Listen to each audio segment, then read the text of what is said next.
Professor, antes de tudo, que bom revê-lo. Saiba que Catimba Constitucional segue sendo um dos meus livros de referência continuada, tá? Até porque eu acho que é uma das peças do quebra-cabeça que explica o Brasil pós-2013, mesmo. Obrigado, Pedro.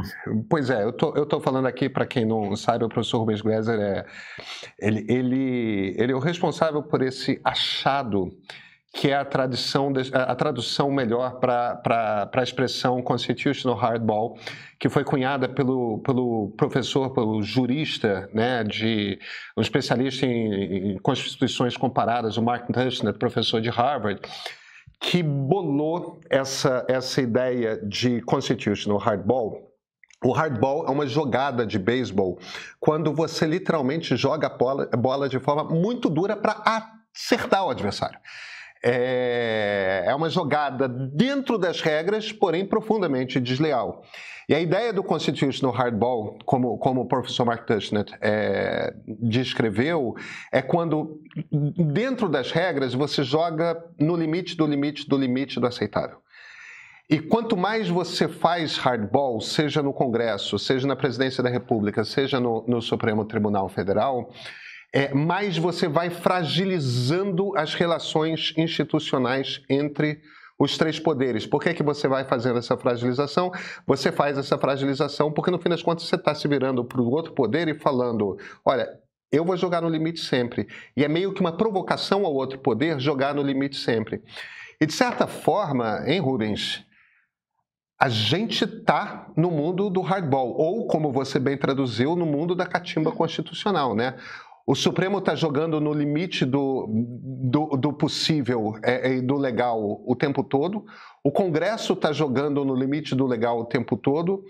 E, de certa forma, a Presidência da República, com muito menos poder hoje do que tinha 20 anos atrás, ela também, né? Quando o presidente Lula simplesmente decide, por exemplo, não, vou botar homens que eu confio pessoalmente para me proteger no Supremo Tribunal Federal, ele pode? Pode. É um direito constitucional do presidente da República. Não são esses os critérios. Isso. Né? Estamos no mundo da catimba constitucional? Bom, obrigado pela referência aí, Pedro. Acho que essa foi muito generoso e gentil da sua parte. E acho que o que eu faço também em relação ao Mark Tushnet não é só traduzir algo que vai melhor para o imaginário brasileiro, mas eu acho que põe duas questões que são muito importantes aí. O Mark Tushnet vai falar, bom, mas o que é esse limite? E ele dá uma resposta bem satisfatória, que é falar assim, é romper um pouco com os pactos implícitos da política. E eu falo, não, é você agir violando os valores importantes, né? Tem um déficit de legitimidade, de moralidade política no que se faz. Então, pode fazer, mas não deveria estar fazendo assim. Né, tem um julgamento substantivo sobre a qualidade moral do que está sendo feita. E a outra é agregar a ideia de que a persistência do hardball, a persistência da catimba, ela no limite transforma o nosso jogo político em outro jogo. Então, do mesmo jeito que se tivesse uma partida de futebol em que o pessoal parasse de jogar a bola no gol e ficasse só mirando no joelho do outro, a gente, depois de 40 e tantos minutos, que ninguém mais está chutando pro gol, vai falar assim, isso não é uma partida de futebol, isso é uma partida de UFC disfarçada, coletiva. O jogo pode se deteriorar, então não é só uma partida feia. O jogo pode se deteriorar tanto a ponto de virar outra coisa. É um aporte teórico também muito importante de um filósofo do direito, que escreveu na década de 60 o conceito de direito, essa ideia aqui é muito importante para nós. Então me parece que depois de uma década de catimba reiterada, extrema, de todos os outros, temos dois fenômenos que a gente pode considerar. Um é que, assim, a Constituição de 88 talvez não seja o mapa ou o indicador do jogo que está sendo jogado, e porque as relações mudaram significativamente. Então o Supremo, nesse período, acho que esse é um argumento que eu ainda estou escrevendo, ele desliza dessa função de árbitro, grande regulador e interventor na relação entre executivo e legislativo, para se colocar como um espaço de negociação, onde os seus próprios interesses entram. Então, a lógica deixa de ser a proteção do pacto político, as convenções jurídicas, tanto que ao longo da última década, quem tenta prever o que o Supremo faz, se pautando pelas convenções jurídicas, erra. Quem vai falar, quem é o relator, o que ele faz, qual é a conjuntura, qual partido, de onde vem, acerta. com muito mais precisão. Então isso não é só um exercício de cinismo ou um abandono de uma ingenuidade que tem em política. Fala assim, é sobretudo uma política que não é uma política partidária, mas é uma política que deixa o raciocínio jurídico, os valores jurídicos na periferia, ou quase irrelevância, né? E é uma ética que aproximou o Supremo muito do centrão. Me parece que esse é um argumento que ainda não está sendo muito ou percebido ou vocalizado, mas de alguma maneira o Supremo foi se colocando, e isso tem fortalecido esse tipo de gente no Supremo. Me parece que o mundo político não quer ministros com a ética do Fachin, assim, que é o Estado de Direito, legalidade, previsibilidade. Eles falam assim, se tiver estourando uma certa bucha, eu preciso de alguém que vai me aceitar na sala e vai negociar, e se tiver um acórdão já decidido, tudo bem, se tiver um precedente, tudo bem, se tiver uma lei, tudo bem, senta e negocia.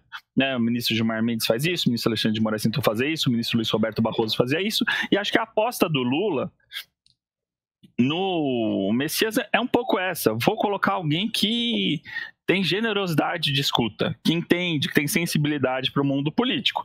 Só que o mundo político falou, temos alguém com muito mais sensibilidade aqui e que é um dos nossos, que é o Rodrigo Pacheco. Então, na medida em que o critério não é mais, na prática, alguém com uma reputação no mundo jurídico, porque a reputação é o ativo mais importante, é a garantia mais importante que a comunidade política tem para evitar excessos no Supremo.